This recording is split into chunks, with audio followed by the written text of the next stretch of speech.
You're listening to a social justice podcast hosted by Nicholas Sperling, brought to you by The Flag Shop, and inspired by a social justice coloring book. Hi, I'm Nicholas Sperling. This is a social justice podcast based off of a social justice coloring book. And today our topic is racism, and I'm joined by Thoko Moyo. Thoko, would you like to introduce yourself? Hi, everybody. I'm Thoko Moyo. Wear lots of different hats, and I guess we'll kind of get into maybe what some of those different hats are. But for now, I'm Thoko Moyo. All right. Well, thank you for joining me. I'm really excited for this conversation. And I want to start, as we do with basically all of our episodes, with discussing what the issue is, sort of from a very broad perspective. So what do you think of, or what do you think racism is? Yeah, I mean, my head goes to the definition, but my the first kind of initial response that I had was it's an experience. And so I guess if we look at the definition, it's looking at how people can discriminate against different groups of people based on their race. And for me, it's that experience of discrimination. Yeah, I think we'll kind of, as we go through the questions, really break it down into how it shows up in different ways and for the individual and out into the systems. I think this one might be one that you have more of a relationship to, because I've seen some of the posts that you've made on social media about this, but it's casual racism. So for me, I'm thinking like microaggressions maybe. I'm thinking people that are being racist, maybe unintentionally, they don't realize that they're being racist. Is that what you would view as casual racism, or what does your opinion of that look like? Yeah, I feel like Canada as a whole is really good at casual racism. And I honestly see that, like, Canada kind of equating to that, where, I mean, growing up in Alberta, I guess actually I have different experiences of both. But yeah, casual racism shows up a lot, I guess, more subtly for the people perpetuating it.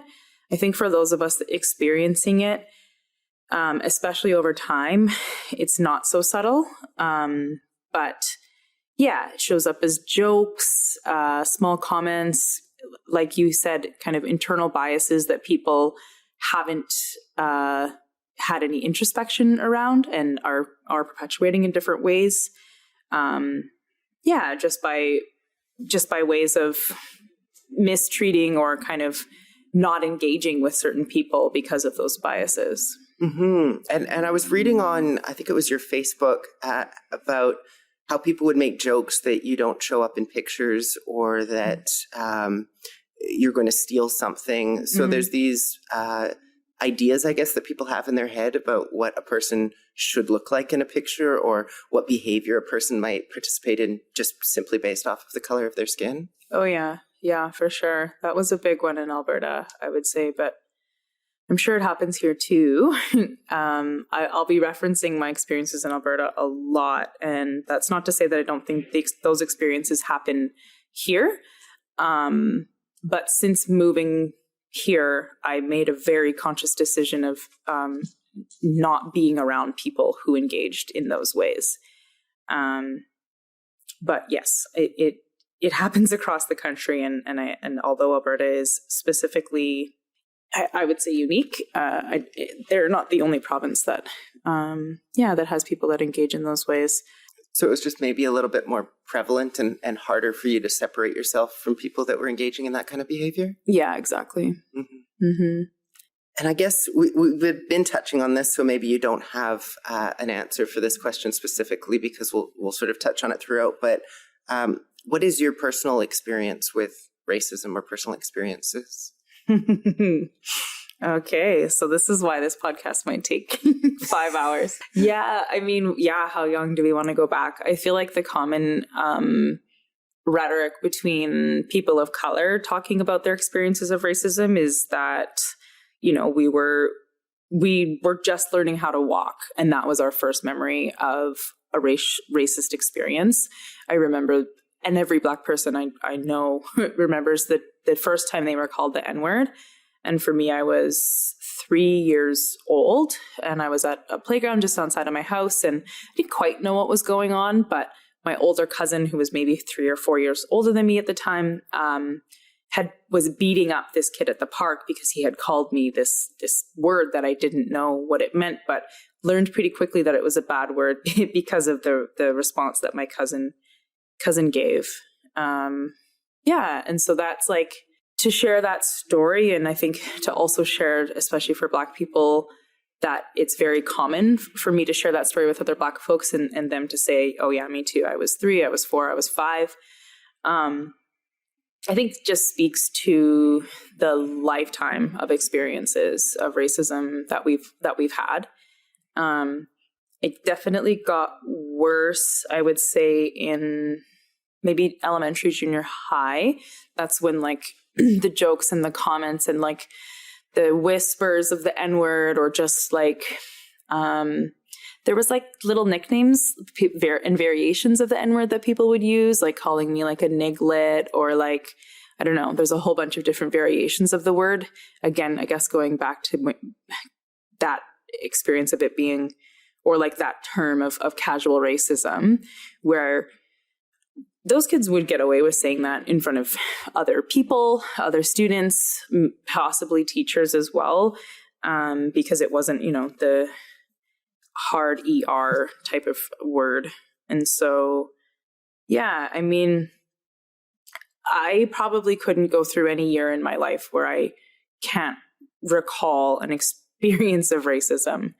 It's not every day, but it's pretty frequent since a really young age. Yeah, I mean, I think about a lot of the issues that we discuss on this podcast, and for me being trans, for instance, I didn't come out until I was an adult, so I didn't really deal with hatred when I was 3 the way that you have. That must be really challenging as a child to sort of have that be one of your first experiences in the world, is to just know that people out there can be awful. And it's so much more difficult for a child, I would imagine, to cope with that mentally than for an adult to be able to deal with those kinds of issues. Yeah. I don't know how much I've thought of, well, I think I've thought about it in different ways, but yeah, I don't know how much I've thought about that young and how that shaped me or what that did for me. But yeah, I am in my work. One of the reasons why I focus on racial trauma as a form of support from the clients that I support is because of the realities of racial trauma and complex racial trauma that, like, yeah, from a very, very young age, it shapes your worldview. Mm-hmm. And do you think that's what guided you towards being a therapist that focuses on these kinds of issues? Yeah, I would say so. A therapist that focuses on these kinds of issues for sure. Yeah, I didn't actually know that I would ever end up in like becoming an anti-racist activist of sorts in my work. But definitely my experiences in the last 10 years have, I think, pushed me in that direction. Well, I think it's really neat too when you have the opportunity to join your activism with your work, because it allows you to do it so much more frequently. Like for me, being able to work as a social justice advocate within my job just allows me to do more advocacy work. So I don't know if that's the same for you, but it seems like an opportunity to reach more people and affect more change, ideally.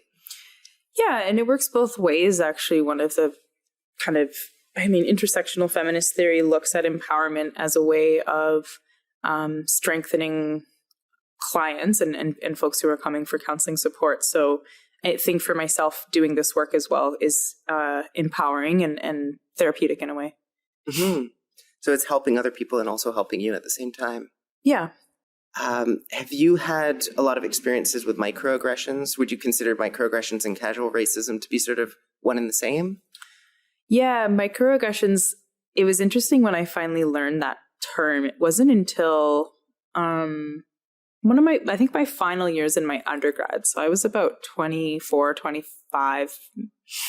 And I had actually posted that thing on Facebook saying that, you know, basically naming a bunch of different microaggressions where I was at a wedding and this person, you know, like was hiding their purse because they were laughing and joking that I was going to steal it. And I don't know, a bunch of other different types of microaggressive experiences and just being essentially like very impacted by them. And over time, over many years, spending time with these people, really was affected and didn't quite know how or why. And a good friend of mine ended up sharing a link that had a YouTube video, like a cartoon kind of showing the mosquito example that talks about microaggressions, where it's like, it's just a mosquito bite, but over time, you know, it ends up being a rash that covers your whole body, or basically, yeah, that the one microaggressive comment in isolation, you know, isn't that bad. And I put air quotes over that because it is. But that many over time can really, really bring a person down. And I think that's the problem with it, is if you call out a person who's made a microaggressive comment, I mean, you'll experience racial gaslighting, where they say, oh, it's not a big deal, it's just a joke. Why are you being so sensitive? Yeah, so it makes it very difficult to combat or to kind of challenge or come up against when folks are doing that. Do you find it challenging to navigate the intersections of privilege or lack thereof related to the intersections of your skin color, sexual orientation, and gender identity? Sometimes in the podcast, we talk about how it can be difficult to figure out why you're being discriminated against if there's multiple possible reasons. Yeah, that was a big one for a long time, in terms of, like, it almost just becomes humorous, where you're like, yeah, like, which one is it today? Or which one am I going to stand up for or fight for today? For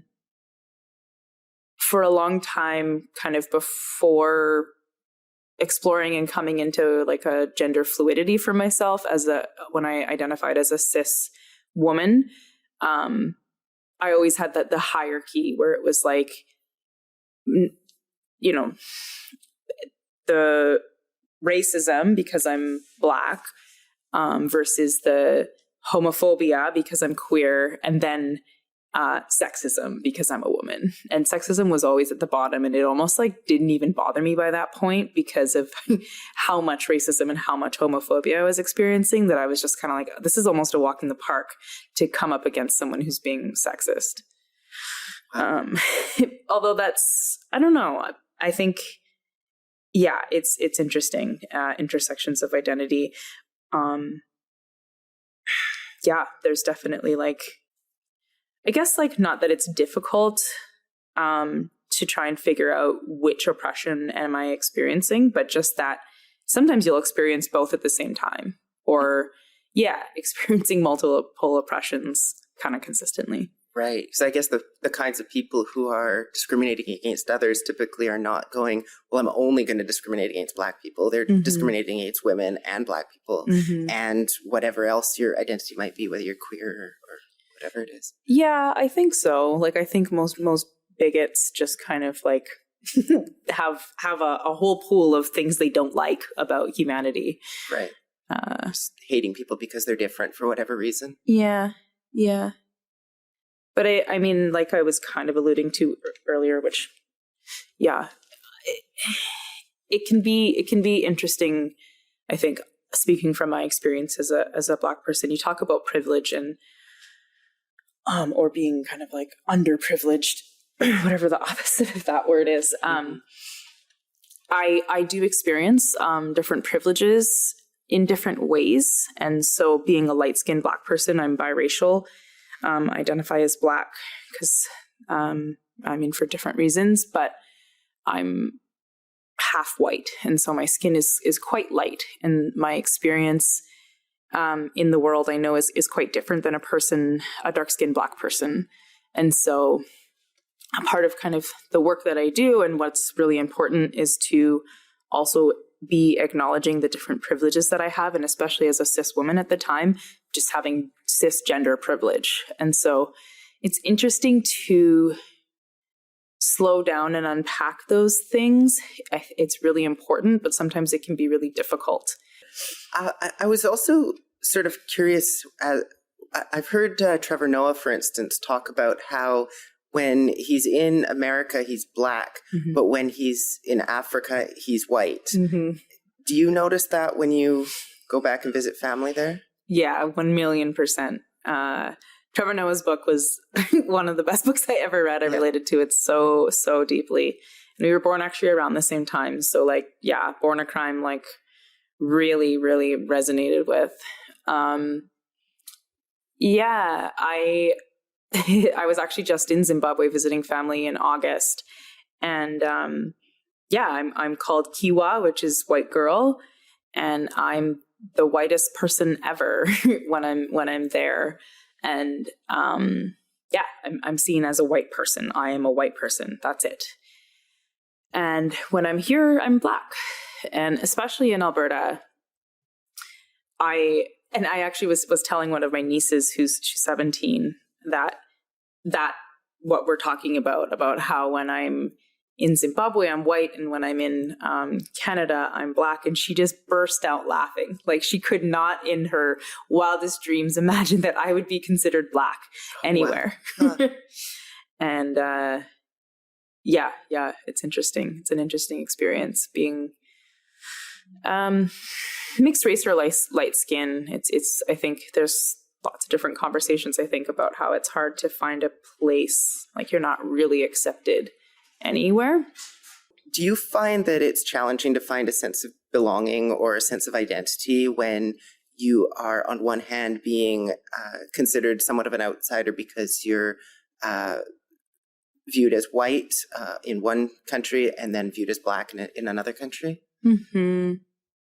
Yeah, there's not a lot of room, I think, for nuance. And it's interesting because my partner came to Zimbabwe with me this past month to visit my family, and here she's half Filipino and mixed race Asian, and there she's also white.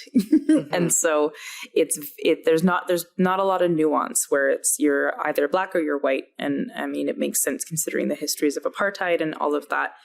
But over here too, like I think definitely with the development or understanding of my identity, especially as a younger person, and thinking back to like even as young as 3 years old, having those experiences kind of telling me that I'm wrong or bad. And it definitely messes with developing a strong sense of identity or having like pride in who you are and even understanding who you are, because there's lots of expectations around what a white person's supposed to be and what a Black person's supposed to be. And that's sort of why you've decided to claim that title of being Black when you're here, I guess, at least. Yeah, and when I'm there too, even though they just laugh at me. But my experience is very different in North America. And I think only like somewhat recently have I, probably in the last 5 or 6 years, have I realized that like my identity is as a Black person, and that I have never had a lived experience as a white person. And I do acknowledge being mixed race and biracial, but at the forefront, it's being Black. Mm-hmm. An interesting conversation came up during some anti-oppression workshops that I took, where we had talks about racism, reverse racism, and prejudice based on race, with the idea being that prejudice based on race is what you would actually call reverse racism, because reverse racism doesn't exist, and you can't be racist towards someone who is in a majority. So if a white person, for instance, in Canada is being discriminated against, that wouldn't be racism, it would be prejudice based off of race. Is that your understanding as well? Did you have anything that you wanted to sort of elaborate on when it comes to those ideas? Yeah, I mean, I would definitely elaborate on the point that reverse racism is a myth. It doesn't exist. There's an excellent comedy skit that that talks about that and essentially says, you know, if reverse racism exists, then we'd have to go back in time and oppress white people for hundreds of years. And it actually goes back to your definition in the beginning, looking at structural and systemic racism. Yes, a white person can experience maybe discrimination or prejudice, but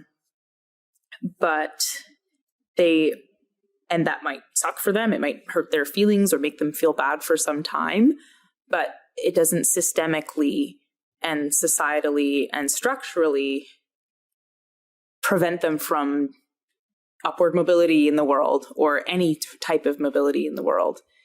People of color experience the world quite differently, and it's more than just someone calling us a mean name and it hurting our feelings, but that it shows up in much bigger ways that have much bigger impacts on our lives.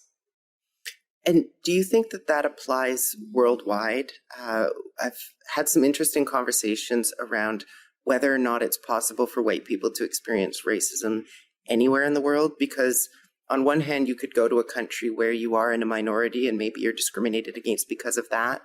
But on the other hand, it was pointed out that in a lot of those countries, people who are white are still sort of revered in a way. They're treated not necessarily poorly, but sort of put up on a pedestal for whatever reason.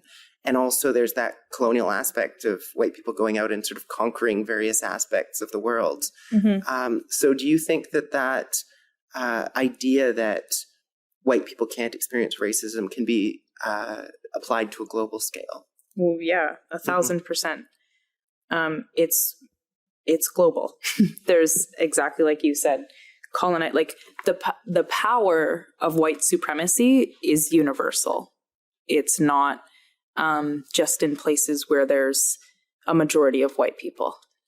And how do you think the conversation around Black Lives Matter has changed the conversation around racism as a whole in the last few years? I mean, Black Lives Matter has been around, I suppose, at this point more than a few years, but it seems like there's been, maybe in the last 5 years that you've been identifying as Black, there's been a lot of conversations around Black Lives Matter and why that needs to exist and why Black people specifically need to be brought to the forefront of our attention. Yeah, I mean, Black Lives Matter, I believe, started in, I want to say 2013, but it might even be earlier than that. And it was Trayvon Martin's mother who started it with a group of other moms because of their boys, like young children, being killed by the police. And for whatever reason, I look forward to the research and like the theories and stuff that will come out. But for whatever reason, in 2020, when George Floyd was killed and the world watched that happen, the Black Lives Matter conversation and movement shifted very largely. And as we know, movements shift and they happen over time. It's not one single event. But yeah, that shift definitely changed. I would say it changed how people were listening and how people were responding and viewing Black Lives Matter and maybe reflecting on, it changed, it shifted how people reflected on their participation in racism and looking at structural and systemic racism. And yeah, it's been such an interesting experience the last couple of years where, I mean, for the first 3 months after George Floyd died, everybody and their dog was talking about Black Lives Matter. And then, and then it went back to, 2013 or whatever year that BLM started, where people aren't really talking about it anymore in terms of the majority of people. Building on the conversation around Black Lives Matter, Do you, I guess to start with, do you support defunding the police? Yes. Okay. I support abolishing the police. Abolishing the police. Okay, because that was a distinction that I thought we should talk about. Is seem to be a lot of misconceptions around what people are asking for when they say defund the police. So abolishing the police, I think, is quite clear. Just get rid of the police completely. But defunding the police can mean a lot of different things to a lot of different people. In some cases, it does mean abolish the police. And in other cases, it means let's just take a little bit of money away from the police and redirect it towards mental health supports, for instance. Yeah. What are some sort of misconceptions that you're noticing around this conversation? Well, I think like one of the biggest misconceptions around maybe folks who are against defunding the police is that everyone will just start murdering each other and robbing from everyone's homes, and that it'll just turn into total chaos, which is like, I guess, kind of like a fear-mongering myth that like perpetuates this like dependence or societal like need for police. Defunding, like you were saying, it can look like not raising their budget by like millions of dollars in a year and redistributing that money to social workers and mental health support, especially when we look at the amount of deaths that have been caused even in this last year by police officers, murdering people of color who are going through mental health crisis. And that's not only like that's across Canada. There's like 4 cases I'm thinking off the top of my head that people were murdered when they should have been supported by mental health and social work workers, not police officers.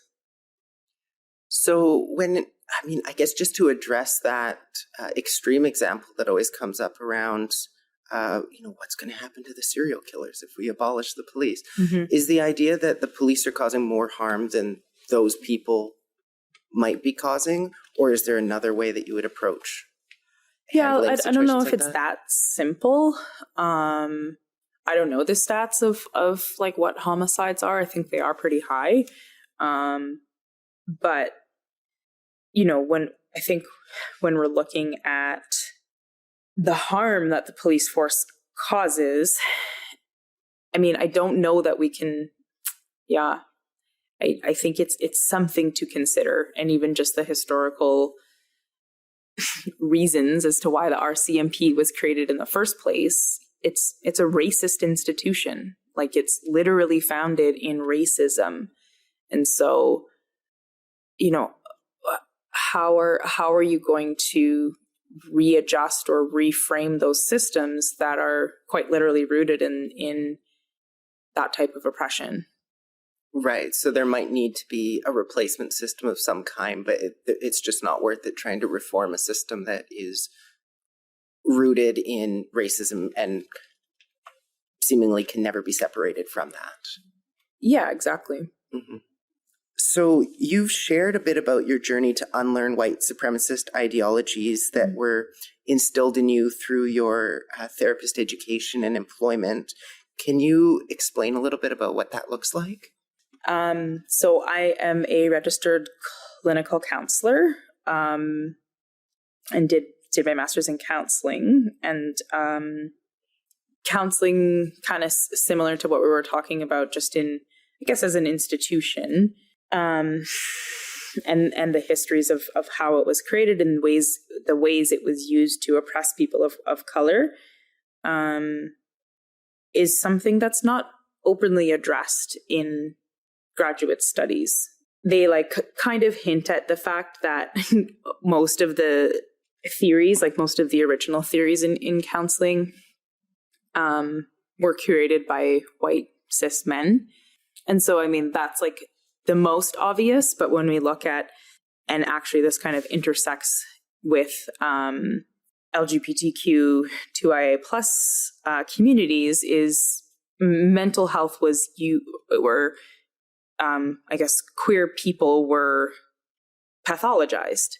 And so being gay or lesbian, I don't know that they used queer back in the day, in that way, but was seen as a pathological psychological disorder and was used to oppress those communities. And, we've seen that as well with histories of people of color. And that also is not acknowledged in my graduate studies or in graduate studies across Canada. And so, it was really difficult for me that those kind of more obvious things weren't mentioned, but that also we didn't talk about racism at all. Like the word racism was not uttered in my graduate learning. They would say things like bias, not even racial bias, just like ask people to unpack their bias. And that was really difficult for me, and it upholds white supremacy, and it definitely caters to white fragility and centers whiteness. When you're teaching a bunch of people, counseling theory and counseling intervention, but never talking about racism and never talking about the impacts of racism on people and mental health. I was going to mention that too, because it seems like there would be a lot of mental health issues associated with being discriminated against in whatever way. So to just write that off as unpacking bias seems detrimental to the work of trying to help someone through whatever it is that they're struggling with. Yeah, like to me, it's unethical. Like you're not addressing it, and you're teaching counselors how to go out and be in the world and support people, but never addressing it directly, like it being experiences of racism and challenging white supremacy. Mm-hmm. So I think there was definitely like a lot of unlearning, a lot of like I said, centering and kind of catering to white fragility, and I guess like figuring out how to kind of decolonize by learning. And so that's, I guess, a big focus of your work is trying to repair that in some ways by offering the services that are lacking or presenting the services through a lens that was lacking. Mm-hmm. Yeah, exactly. And you're also a counselor with UBC's Black Caucus, working on a pilot project for Black mental wellness. So can you maybe explain what that work looks like? Yeah, so the Black Caucus has done a lot of really great work in the last year and a half, maybe 2 years now, advocating for counseling support for their Black students at the university.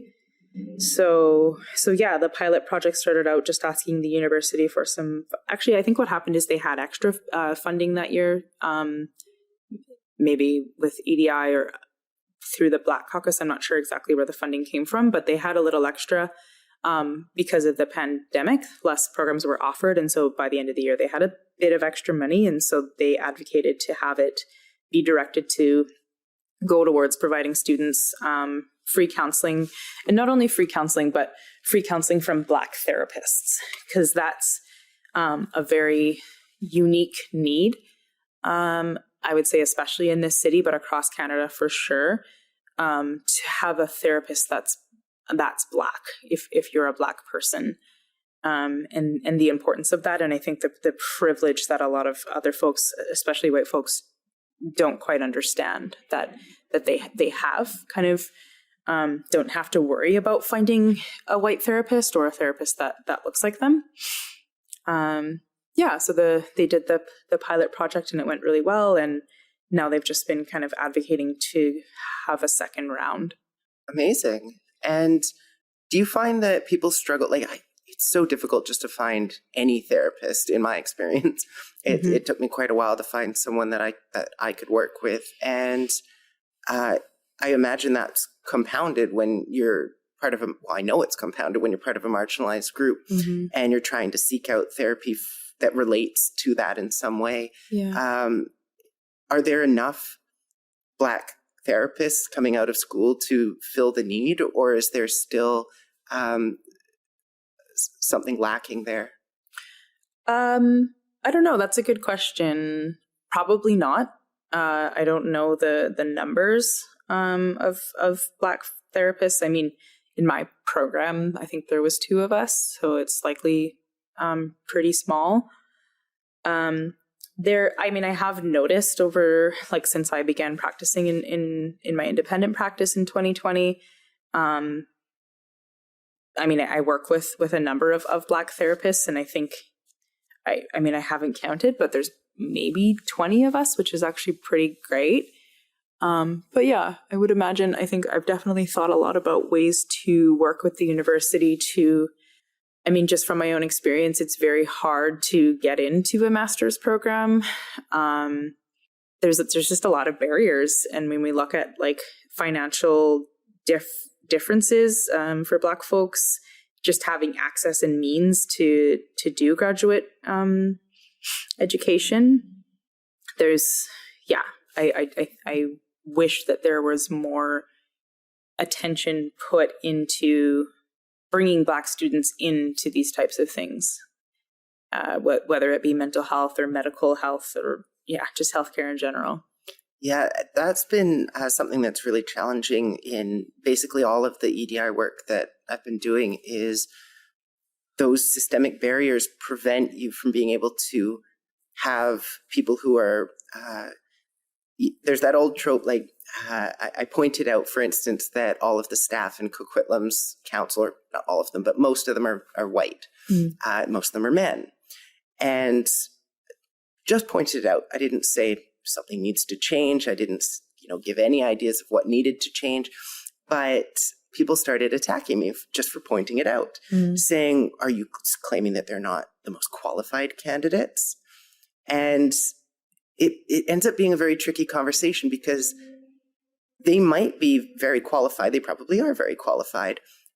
But part of the problem is that if you've got these systemic barriers that are affecting people from being able to get into school to become qualified to take on those positions, you're never going to end up solving the problem. It's just going to get compounded. So I don't know if there's a question in here anywhere, but is that an issue that you've been noticing, I guess? And do you see some path forward for remedying that? Yeah, I've had different pipe dreams around paths forward. I think I do what I can to support any students that are undergrad students that are interested in talking to me and asking questions about how to get into grad school, or what I did, what my story and journey was. But yeah, I definitely think the university should be doing a lot more and taking into consideration how difficult it is. Exactly like you said, like white people just have less barriers and less obstacles and less experiences of oppression.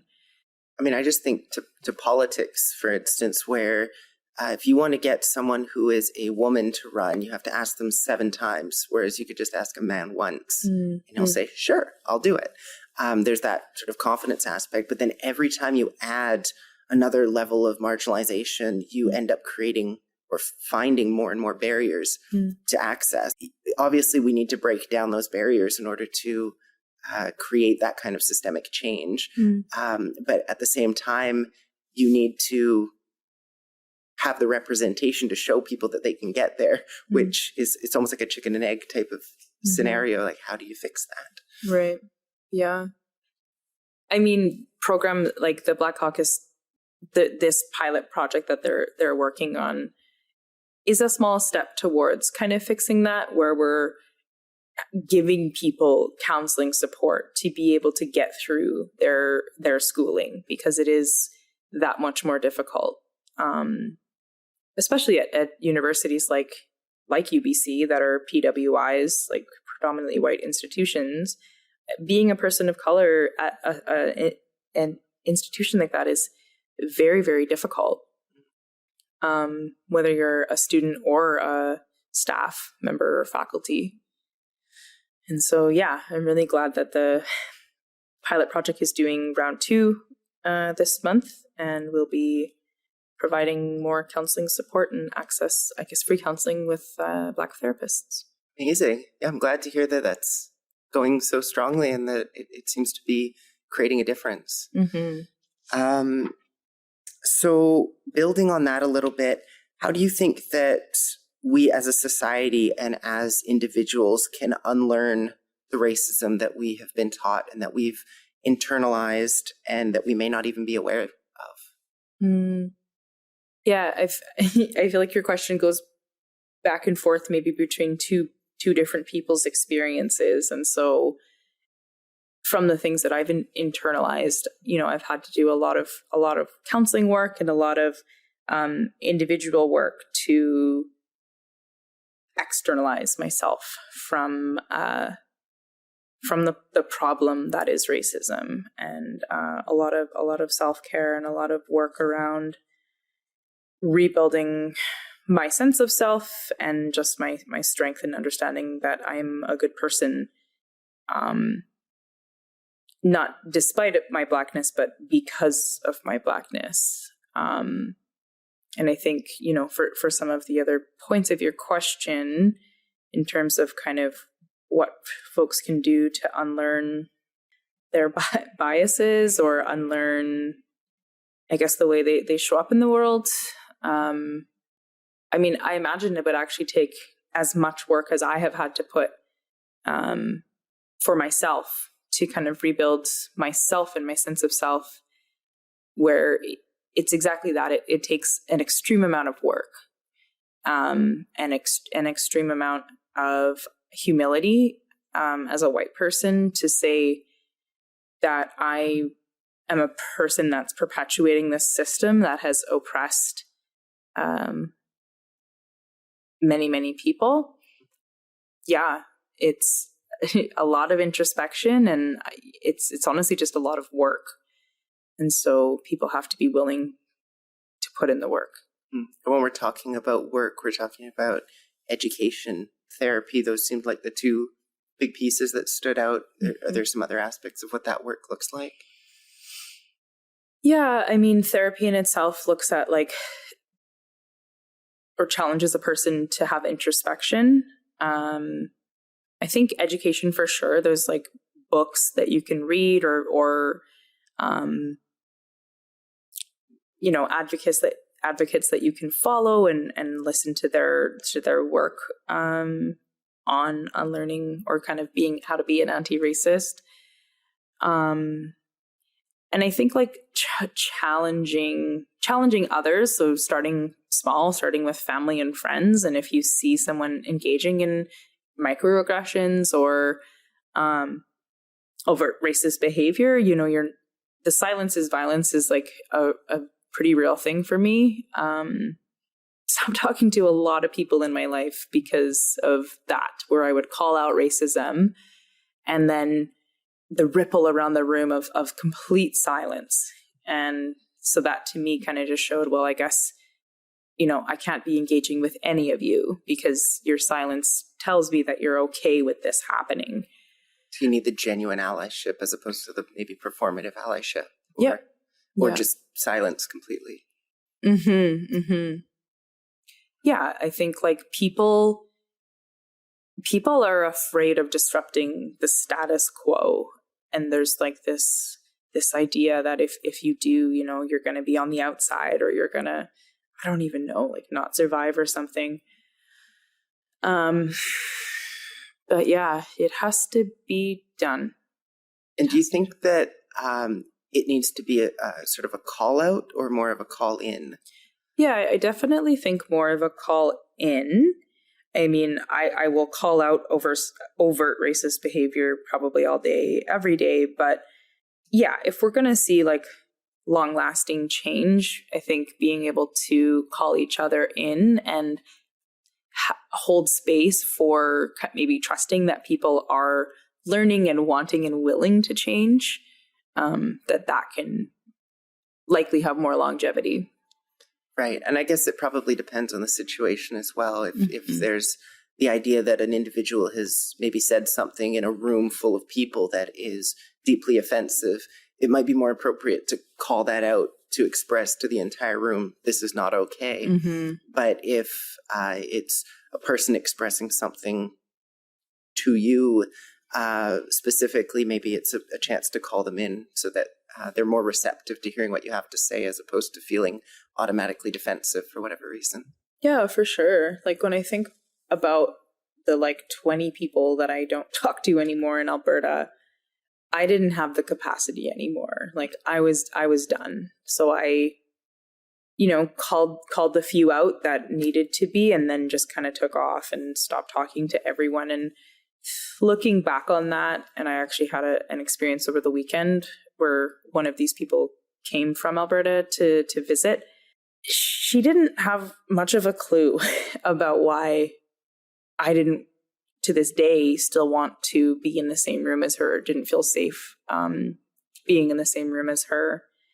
And so it did make me think about how maybe if I had the capacity to call her in at that point and talk to her about the 6 years of microaggressions that she had enacted on me, that maybe she would have had at least more of an understanding about her actions, and potentially, I mean, who knows, but hopefully been able to reflect on that in a way that maybe she would consider changing her behavior.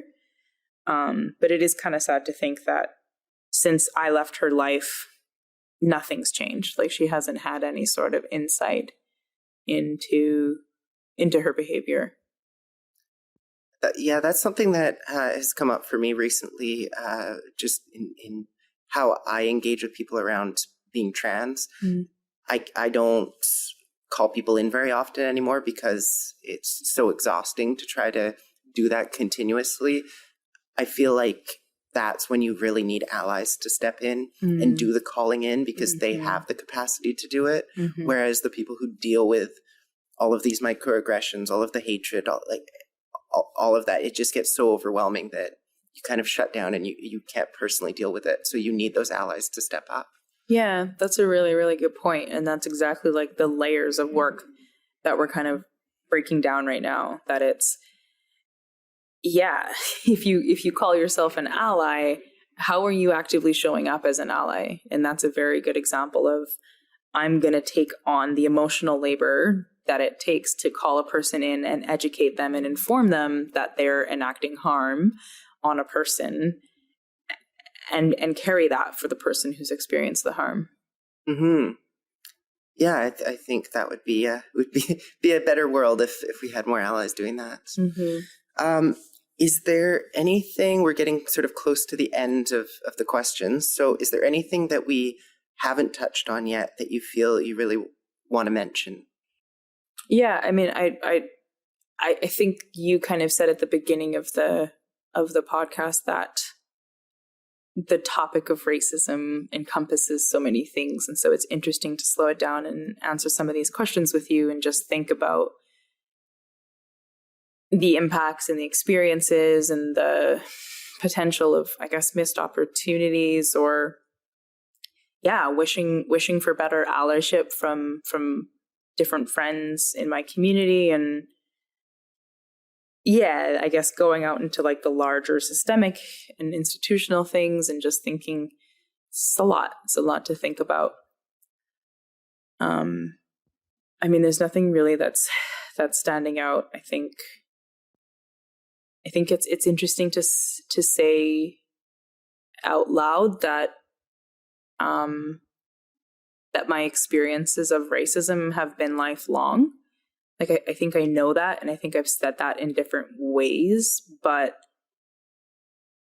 it is weird to say it out loud and think about the different ways that I've been impacted by that. Like, thinking there's so many things that are coming to mind in terms of like even just family members not speaking to me or not wanting to engage with me, my brother and I, when my mom brought us home from Zimbabwe, and having literal like aunts and uncles not communicate with us because we were N-words that they didn't like, Wow. And so, yeah, it's very interesting to slow it down and like really think about how every facet of my life, from family quote unquote friends and like teachers and just, every facet of my life. And I know that I'm not alone in these experiences. Racism is really real, really, really real. Actually, one thing that I didn't talk about, and I don't know if, I don't even know like how to, or how much to get into it, but I'm actually supporting a client right now who is experiencing very violent and very overt racism at their school. And they're in grade 8 or 9, I think. And like to the point where she'll walk down the hall and kids will mimic monkey sounds and actions around her and call her the N-word and like cough and say it and just like really, really violent stuff. And, teachers have witnessed this and their response is to ask her, the person experiencing this, if she's okay in front of everyone, as if she's going to say that she's not. Right. Wow. And putting the burden and the onus on her to say, no, I'm not okay. This is not okay. That's been something I've been trying to figure out. And I don't think I'll get to it this year, but when I can find the energy, I think anti-racist work in the schools is horrendous. Like it's terrible. And that's really disheartening to hear when you think about how much the conversations have sort of shifted towards talking about racism, but is it having an impact when you hear about something like that? It makes you question whether we're moving in the right direction almost.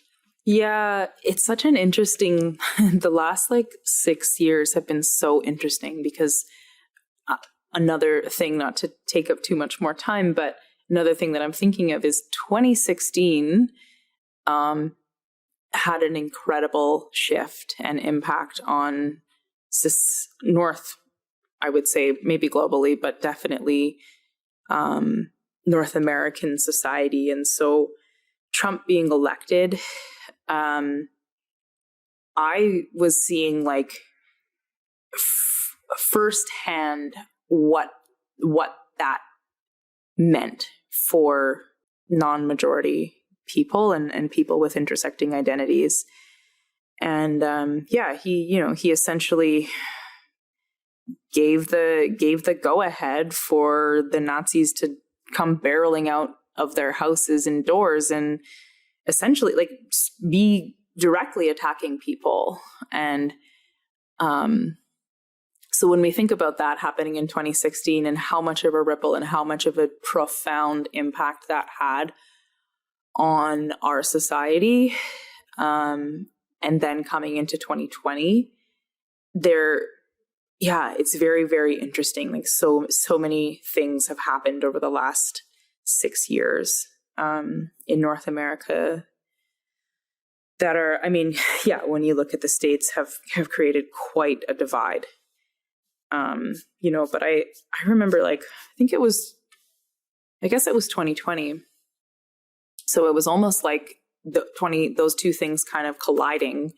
My brother was living in Vancouver and he ended up being stalked and harassed by a white supremacist who threatened him and said he was going to show up at a Black Lives Matter protest with a gun and very, very overt racial harassment that was very clearly from some of the things that Trump had said. And so I think some of the rhetoric was oh, that stuff happens in the States.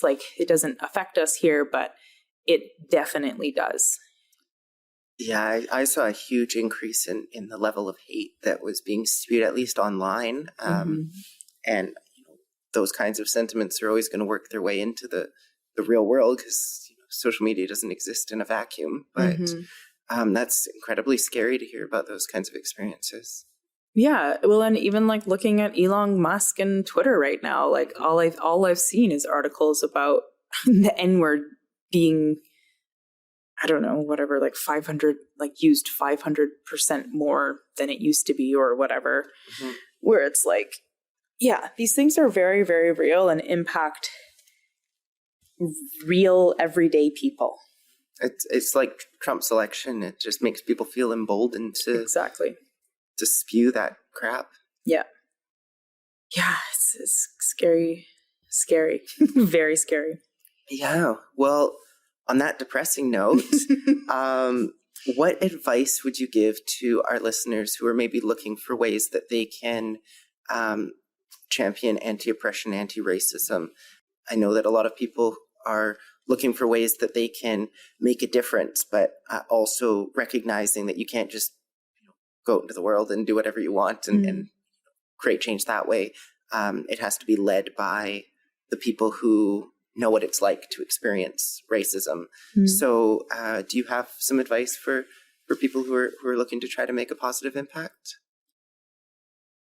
I think kind of like you were saying, I guess listening, I think, is a very powerful tool. So if you have people in your life who are not white or experience experience racism, to listen to them and maybe hold space for them to talk about those experiences. I think it's hard for people to hear how hard it is or hear about people experiencing negative and difficult things. But I guess that's probably the counselor in me, that listening to people holds a lot of power. I think, like we said, just the allyship. And so if you have the capacity and if you call yourself an ally, what does that mean in action? What are you doing in action? And so maybe standing up for people in your community, or going to rallies or protests, or donating to agencies or organizations that are promoting anti-racist initiatives. Yeah, I don't know. It's a big question. I think there's lots of different things that people can do, but I think like just having humility and like really genuinely wanting to listen and to learn can have a really big impact on how people engage in the world. And I mean, from my personal experience, I have acknowledged that I've internalized a lot of racist teachings throughout my life, and that is going to make me racist in some ways, just inherently. And I think everyone is racist in some way. I mean, you correct me if you view things differently, but I think that's a difficult thing for people to come to terms with. And I've tried to have conversations with typically older generations about this idea that they've internalized concepts that are wrong and that they need to unlearn. And there's this sort of defensive response. Oh, I'm not racist, or I've never done a racist thing in my life, or something along those lines. And I think that what you're saying about making sure that you have that humility and that you're listening to other people and actively working through therapy, through education, to unlearn what it is that you've been taught is really valuable. And like for me, a big sign that I need to slow down and have some introspection and sit with what I'm feeling and what I'm thinking before I'm responding to something is if I feel immediately defensive. And so, yeah, again, through therapy, kind of understanding what some of those signs are and what some of those things are. If I'm immediately defensive and have some sort of response and say, oh, I'm not this, then, likely there's some stuff to unpack there. Well, thank you so much. I know that these conversations aren't easy, so I really appreciate you taking the time to be on the podcast to share your perspectives. And so this has been my guest, Thoko Moyo. Thank you again for joining. This has been a Social Justice Podcast. I'm your host, Nicola Sperling, and I'll see you again in 2 weeks. You've been listening to a Social Justice Podcast hosted by Nicola Sperling, brought to you by The Flag Shop, and inspired by a social justice coloring book.